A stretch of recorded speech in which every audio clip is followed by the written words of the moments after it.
and welcome to another episode of Never Onside. This week we'll be going through our FPL teams and the preview of Game Week 9. Hi Mayur. Hi, Oz. So finally, after a break of 2 weeks, we are back and there will be non-stop action.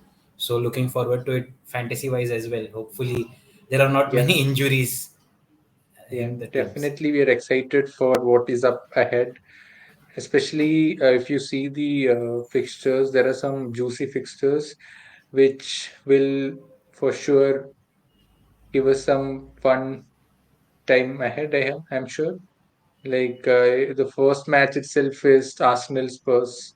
Then on Sunday we have Man City Man versus Man United, the derby. So two very interesting derbies, and also Tuesday or Monday late night or Tuesday early morning we have the relegation fighting teams. Two teams who would eventually, have to fight it out in the relegation if it goes on like this. Yeah, so let's get into it.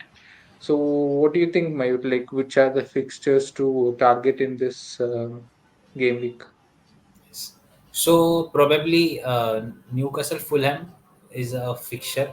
If you have the likes of Andres or maybe Mitrovic or maybe a Trippier, so you should play a good game to get attacking returns. I'm not sure about the defensive returns. Then again, Liverpool Brighton. Many wildcarders are on Salah, so probably a game to look out for. We are not. We did the Deserby ball preview and we saw how Brighton, like how Deserby likes to be open and it likes to attack. So could be an interesting game. And of course the Leicester game again. Nottingham Forest have been so bad defensively this season. Definitely, if you don't have any Leicester assets, that would be my priority this week. Yeah, right. For me, also, those are the games that would eventually yield us a lot of points because Fulham Newcastle is a match which would be high scoring, like if you think about it, because um, the likes of Mitrovic will be there. And where else? West Ham Wolves is there is nothing in it. Yeah, Liverpool versus Brighton is another match which everyone is thinking about, and Salah, as you said, people are bringing him in. We'll have to see how it goes because some people in the community are saying this is a game week in which you can go against Haaland, but in the last two home games that he played, he has scored a hat trick. I think Haaland. So I think United will give them a little bit of a fight, but eventually City would be victorious. And what do you think about the Leicester Nottingham match? Nottingham match. Who do you think would? Yes.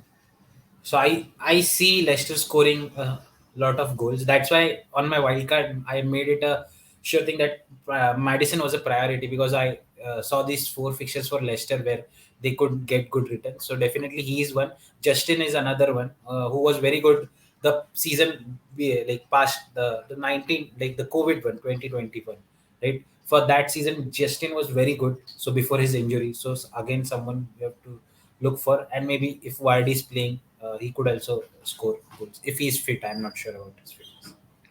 About the London derby, like if we have three Arsenal assets, what do you think we should do? Probably, I would say you can sell your defenders this week. Attackers, I feel there are a lot of goals in this North London derby.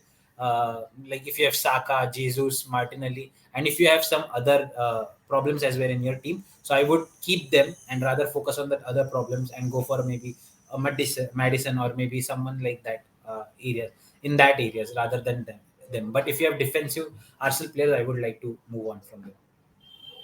All right, makes sense. Yeah, and And also we'll get to see Chelsea playing under Potter in the Premier League for the first time. So that is also something which will be exciting. And yeah, let's move on to the fixture ticker. yes. So just to fill you, this was a good week. Many of the managers used their wild card. So you are still holding on your wild card. So what is your plan or what is your thought process currently? Yeah, so I don't want to wildcard into a game week where most of the top sides are playing against each other. That's one reason. The second reason is that I need time to think about uh, the likes of Chelsea players, the likes of Brighton players. I need more data because we have seen a change in managers, and that's why I just want to hold on for maybe another game week, and also for the fact that my team, I don't look at the wild cards and I feel like I'm losing out on anything because it's a very ordinary wild card that most of the people are playing. So I don't see the requirement to wildcard right now. We'll have to see in the coming week if I get a if this game week answers my questions, then I'll surely wildcard because as we all know, we'll get a pre wildcard again. Like you get unlimited transfers in the 16th game week after the 16th game week. So um, the sooner you wildcard, it's better right now because you wouldn't want to be wildcarding into 15 and then just having 2 game weeks, and then you'll have to change the whole team again in 16 if you want. So, so that is why I would probably wildcard in the next game week. Yeah. Okay. So for those who are still unsure, like who's is still looking at an option of wildcarding in 10.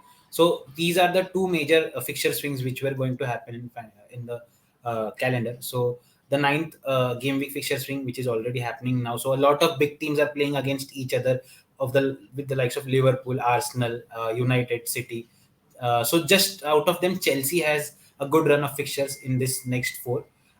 And then there is a big, again, huge fixture swing for all the big teams. Again, the likes of Arsenal, Liverpool, United, City having good run of fixture. So that is the Mm. second window where you can use your fixture wildcard, and that's why we have broken this fixture into two parts. So, Yeah. looking at the second part, host, do you think there is still a chance you might want to use that in game week 13, or are you more thinking towards using it in the 10th or 11th game week probably?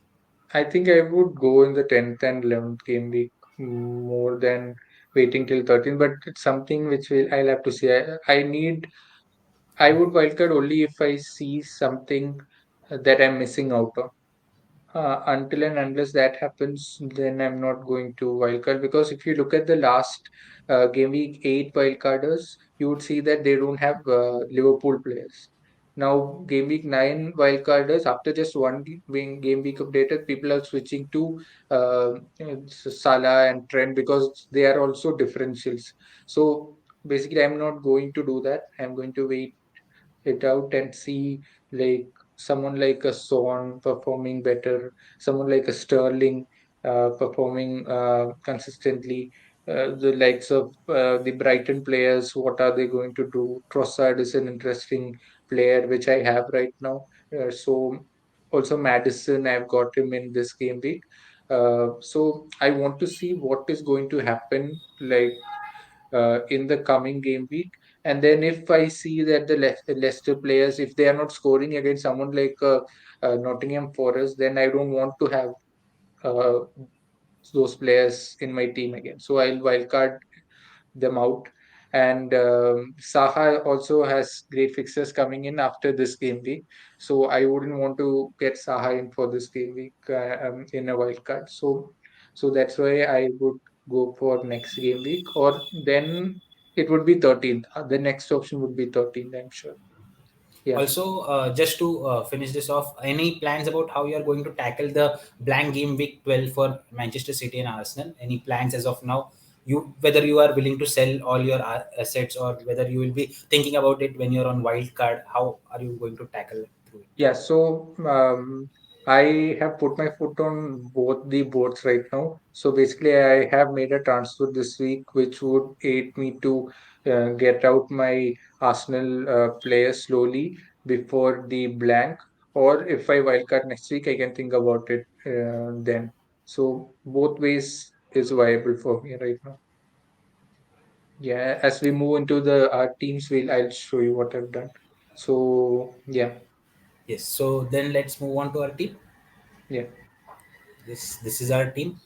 So yeah. let's start with host. You have already made your transfer as you mentioned Yeah, previously. So can you just explain? I've gone against what Mayur has said. I have transferred out Arsenal midfielder to get a Leicester player in.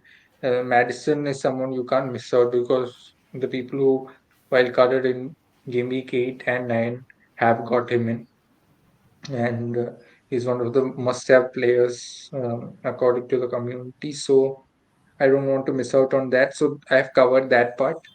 So if you look at your team, which was wild card, which used wild card in game week 8, I guess only Saha would be the one person I would be missing out on, and James. So yeah, so Not not much. a lot different with both our teams. And I got out Martinelli to get in Madison, and I wanted Saka. I wanted to keep Saka because he's a differential. Most of us have Martinelli. So yeah, that's, and he's on penalties, right? Saka is on penalties as well. So So that is where. only Hmm, thing many were thinking about to sell Martinelli was his value, which has increased. Like he's on 6.6. So many of us got him at 6 million, and we have already got the point 3 rise. But to get him again in future, if you plan like it, you have to spend more point 3. So that yeah, is what the main factor was, which led many people to keep Madison, hold on. like keep Yeah, Martinelli, and Martinelli. yeah, skip them. So you have made your choice, and hopefully it pays off. Going on to my team again, the main problem, Isaac, who was injured during the international break. So I wanted to save the free transfer this week. But again, now the priority will be to sell Isaac because he would be soon falling in price. So probably getting Tony in for him. So there are two ways to it as well. Many people going for Solanke and saving the money and rather using it for future transfers. But I think there is absolutely nothing in getting Solanke is what I am feeling. Hmm, Even though they have a good run of fixtures, but their XG, their big chances, everything has been very poor. And still get, even though he's playing 90 minutes, I understand that. But again, Tony is the talisman of Brentford, and I always bet on talismans rather than the fixture. So that is what my plan. There was an alternate plan, De Bruyne to Salah, and probably captaining Salah against Brighton. But again, not taking a hit. Like I am not ready to take a hit for that, and the priority is always taking the player out. So yeah, my transfer will be Tony, and by the time I guess this video is released, I would have made the transfer. all right. Anyways, we have a very uh, interesting game week coming up, and I'm sure a lot of questions will be answered in this game week with the likes of Tottenham and the Arsenal playing against each other, the Manchester derby. So it's going to be fun, and I'm sure you guys will enjoy it as well. So let's see who comes out on top. It's if it's me or Mayur this game week. Yeah. Yes. So that's it Also, from us, right? yes. If Yeah. anyone has still not joined the league code is mentioned on the screen, and we have also mentioned it in the description box below. So do join our league and compete with us. We'll see you soon next week. That's it for this video. Thank you. Thank you.